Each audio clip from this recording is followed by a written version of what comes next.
Hello, and welcome to the Nothing to Play podcast, a shitty podcast about video games, movies, and the trials and tribulations of life. I am your host, Justin Time Carter. And thanks for tuning in. This is first episode of the podcast. This is going to be a week. I'm going to try to make it a weekly podcast where I kind of just talk about movies I've been watching, video games I've been playing, and just different bullshit that, goes on in life, So, recently, I've been on a bit of a giant monster movie binge.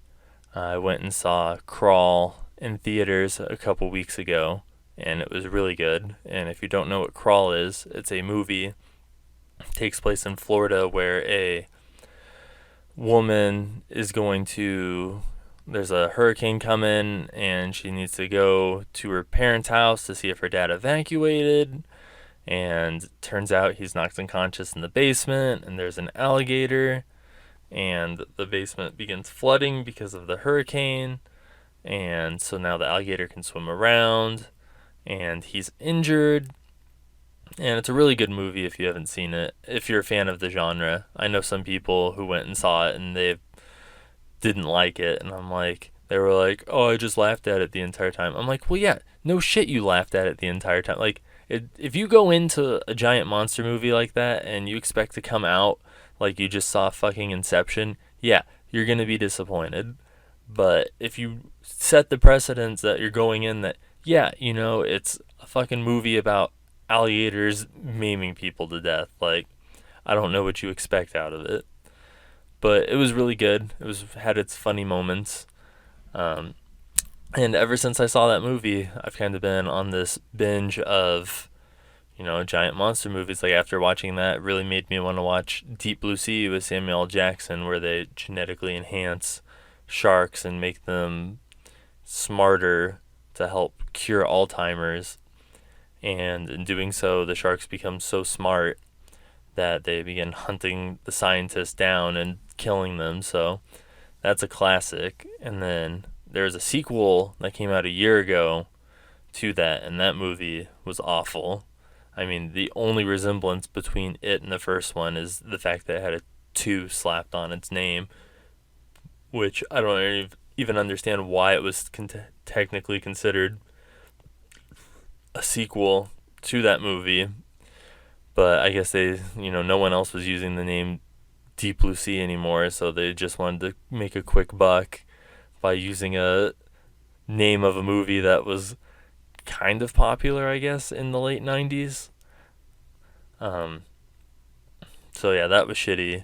And then speaking of shitty, I've also been watching the Sharknado movies, which I've never seen, and did not realize that there's actually 6 of these fucking things.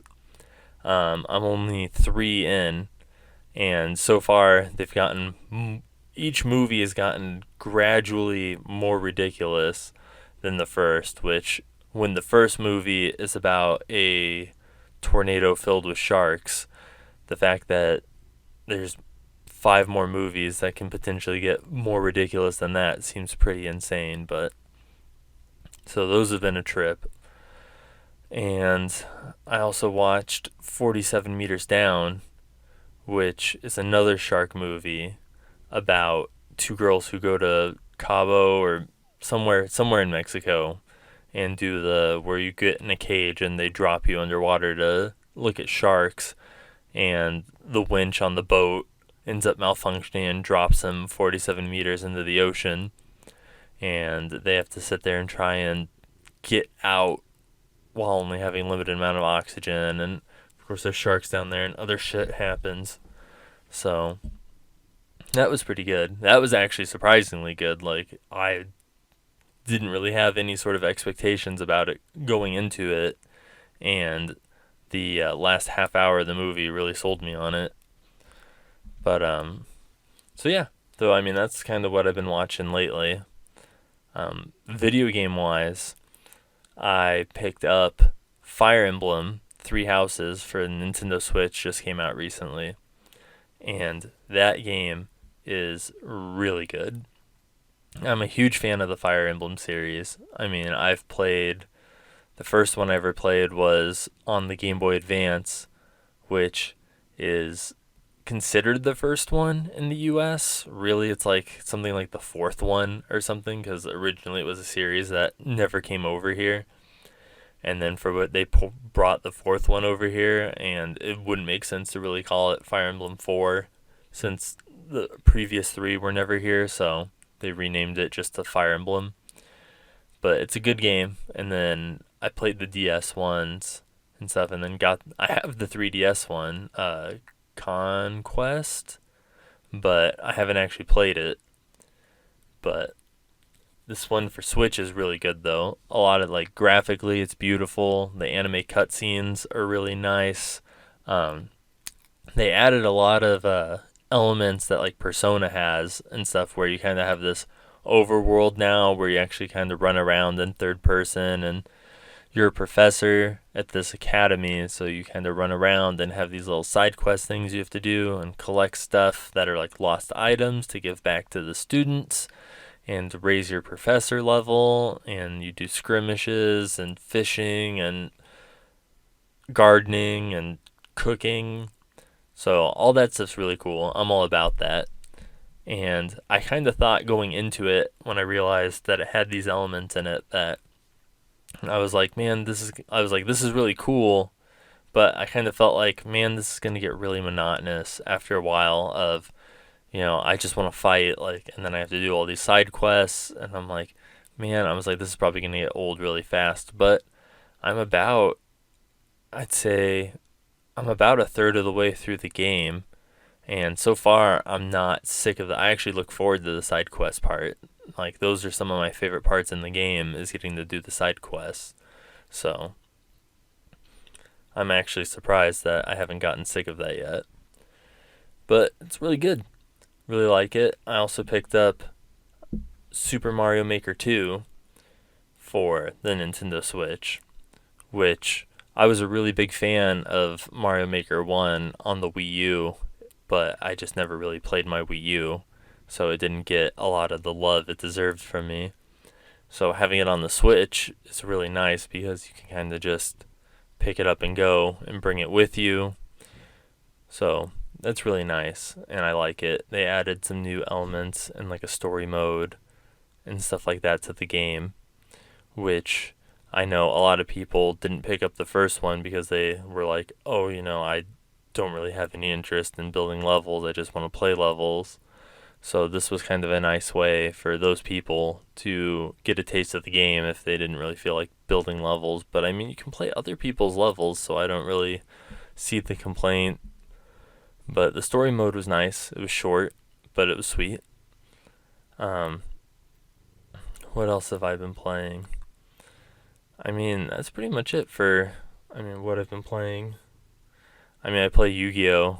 On the phone, which I have since the game came out a couple years ago, but that's kind of just a little time killer. But there's a new Yu-Gi-Oh! Game coming out later this month for the Switch that I'm looking forward to, where it kind of brings together all the different, like, Yu-Gi-Oh!, GX, 5Ds, V-Rains, Zeal, whatever the fuck else, Axum. It brings together like all those Yu-Gi-Oh universes into one game, which I don't really give a shit about anything pretty much past GX, but it's still cool. I can't imagine I'm really going to be link summoning or anything, but it'll still be nice to kind of have a game that's not like a mobile microtransaction heavy, like an actual Yu-Gi-Oh game, where hopefully, like, I don't know if you ever played any of the older Yu-Gi-Oh games for like Game Boy and stuff, or PlayStation, where you could because Yu-Gi-Oh cards in the bottom left corner have like an 8-digit code on each card, and in the Yu-Gi-Oh games you were able to put in that code and actually get a copy of the card. So that was pretty cool. Even though you could only use it once, it was still like you could get one copy of that card though, which was really nice. So it's like cool, you can get a Blue Eyes. But I think that's pretty much all I've been playing.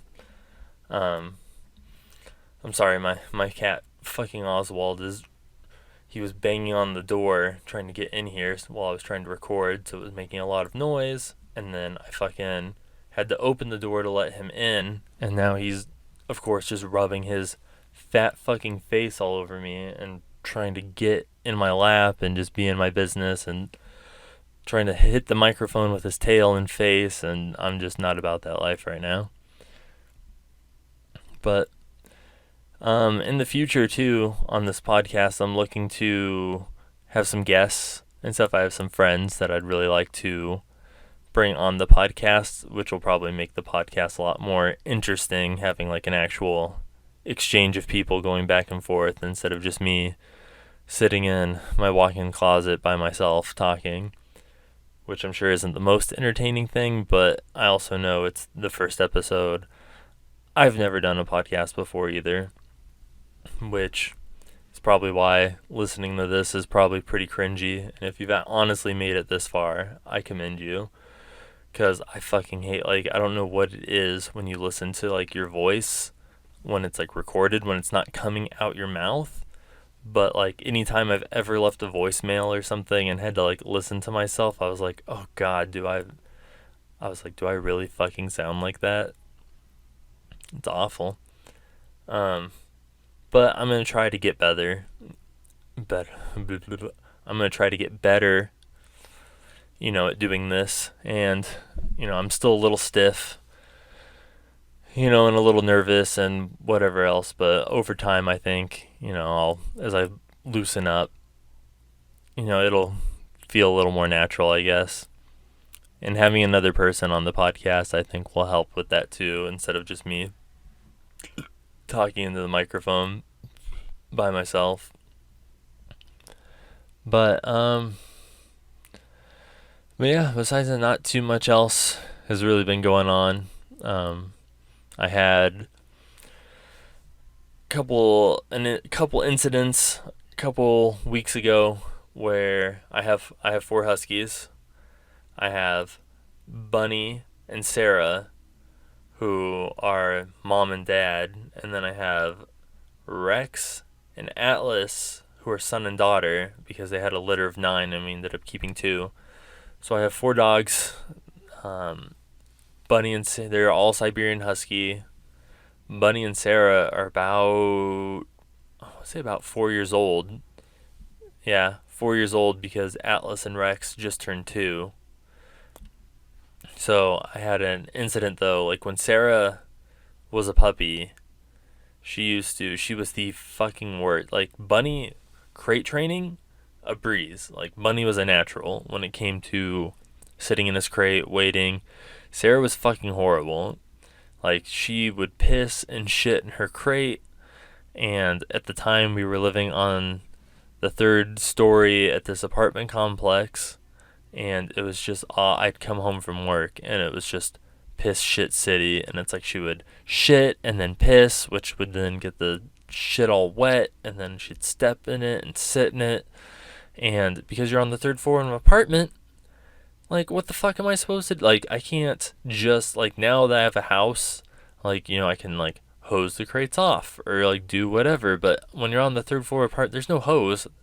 There's no just taking him out in the. I can't just even throw Sarah in a backyard and take care of it, because there is no backyard. There's a balcony, and so that's what I'd have to do. Is I'd have to sit there and take Sarah's pissed, shit-covered body out of the crate and run her into the bathroom in the hall and give her a bath real quick, and then get her all clean, and then sit there and then take her crate out onto the patio, and using a roll of paper towels and some cleaning spray, just sit there and clean her crate by hand, which was, I don't know if you've ever tried to clean diarrhea up with a paper towel, but it's fucking shitty, I can tell you that much.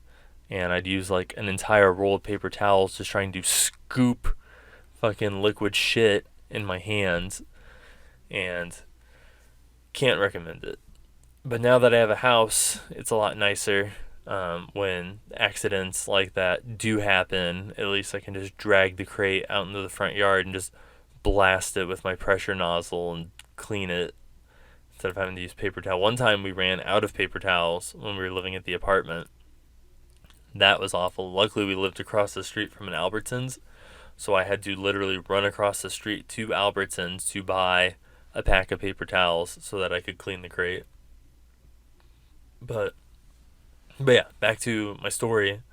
So I came home, and like one of the worst feeling, because we come in, we park in the garage, and then there's like a laundry room between the garage and the dining room where you kind of enter. And one of the worst feelings in the world, at least for me, is coming home, and as soon as you open that garage door to come in the house and you enter the laundry room, and that smell of shit just hits your nostrils, it's like the most defeating feeling of, you just know, like, you're like, oh, fuck. You're like, someone shit their crate. And then you open the door from the laundry room into the dining room, and you just hits your nostrils like a fucking flash grenade, and you're just like, oh my god. And then of course the whole house stinks, and it's even worse when the shit is not completely contained in the crate. Like, and it's like, I can't even be mad at like Sarah. It's like sometimes it's like, we live in Arizona. Like, this time of year when it's summer, it's like 115 out. It's not like they can be outside all day, so they have to be in their crate. And it's like, if someone has an upset stomach, they're sitting in that crate for like 8 hours of the day. Like, I can't blame them. If you gotta go, you can hold it for as long as you can, but when the seal breaks, and all fucking hell comes out. And sometimes sometimes Sarah will shit in the middle of the crate, and sometimes she fucking tries to like shit in the corner of the crate, which seems like the smart choice, but then of course it's like pouring out the bars all over the floor. And then so it's like, now not only do I need to clean the crate, but now I have to actually like fucking scoop shit up off the floor and get the, pledge it and use the Swiffer sweepers and clean it up with my little lavender scented Swiffer sweeper pad so it doesn't reek of shit in the house and light 3 Bed Bath & Beyond, Bath and Body Works, 2 completely different stores, and light a bunch of Bath and Body Works candles to try and like mask the smell of standing diarrhea. But that was a couple weeks ago, so luckily I haven't had to deal with that recently. But I mean, it's one of those things where it's like, it's happened to me so many times since we've had the dogs, where on the way home from work I kind of get this little bit of panic in my stomach. Like, I'm just like, God, I really hope. Like, every time when I open the garage door now, I have this little sense of panic where I'm just like, God, I really hope when I open this door it doesn't smell like shit.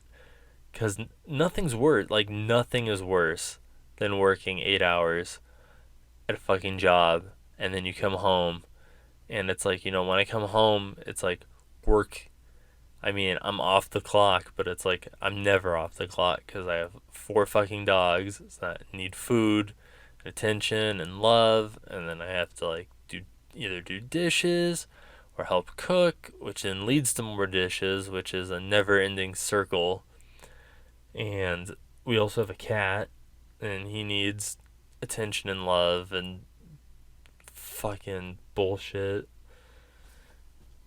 And so, come home and do that, and then it's like I have game stuff to work on.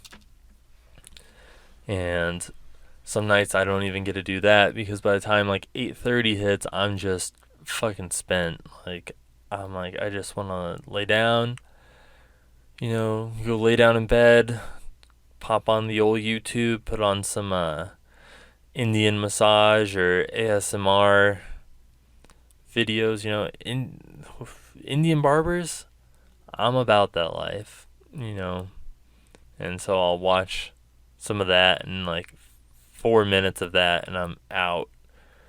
I also like to watch sometimes, I mean, that's not a joke, I do watch the like Indian barber / massage ASMR videos, and I watch a lot of chiropractic videos too. Like, I find those very relaxing, and I'll just pop one of those bad boys on for about 4 or 5 minutes, and I'm out.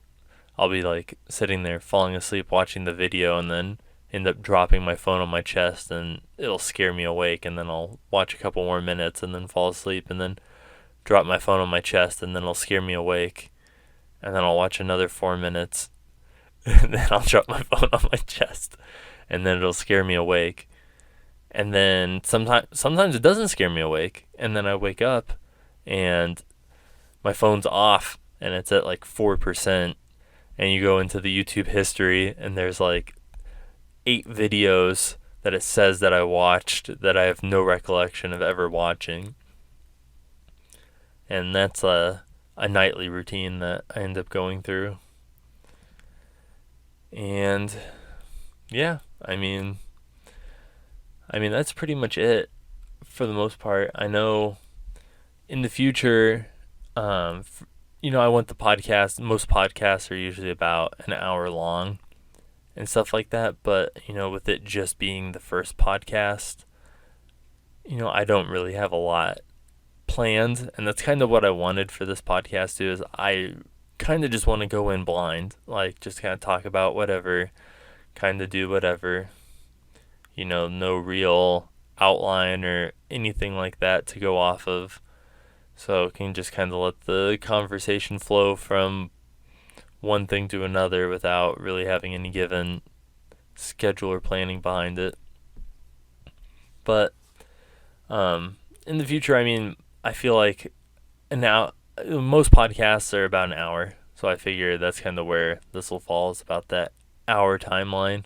For this first one, it's probably going to end up being just about half an hour, which is fine for being the first podcast. I don't even know what I'm saying at this point, if I'm being really honest. But, it took me multiple tries. I probably restarted recording this about 30 times, because one, I couldn't even remember the name of the podcast multiple times, which is a very rookie move, which I feel had more to do with nerves than me just being a dumbass. And then Oswald kept pulling on the closet door that I'm recording in, and so I was like, oh fuck. So I just was like, well, yeah, I'm only 7 minutes in, so let me just scrap that and just start again. So I did, and I had to leave the door open now so that he could come in and out and not try and pull the door off with his fucking stupid cat claws. So hopefully the sound quality is not that bad. But yeah, for the most part, I think this went well. I created a Twitter and a Facebook for the new podcast. So if you want to follow it, it's going to be at N2P Podcast for Twitter, and then facebook.com/N2P Podcast for Nothing to Play. And I think, that's going to about wrap it up for this week's. I'm hoping, I don't know about the next episode, but about maybe episode 2 or 3, I'm going to try to get a special guest. I have a couple people I know that I definitely want to get on the podcast, and then, once I kind of get a couple episodes deep and a little more comfortable with it, I might, open the doors to bringing people who aren't just immediate friends and stuff like that on the podcast, because I'd feel pretty embarrassed. Right now I'd be like, oh yeah, bro, come on my podcast, and legit interview someone or do something and just it completely flop like this. So yeah, so I think that's gonna about wrap it up for this week. So thank you for tuning in to the Nothing to Play podcast, and I will see you next time.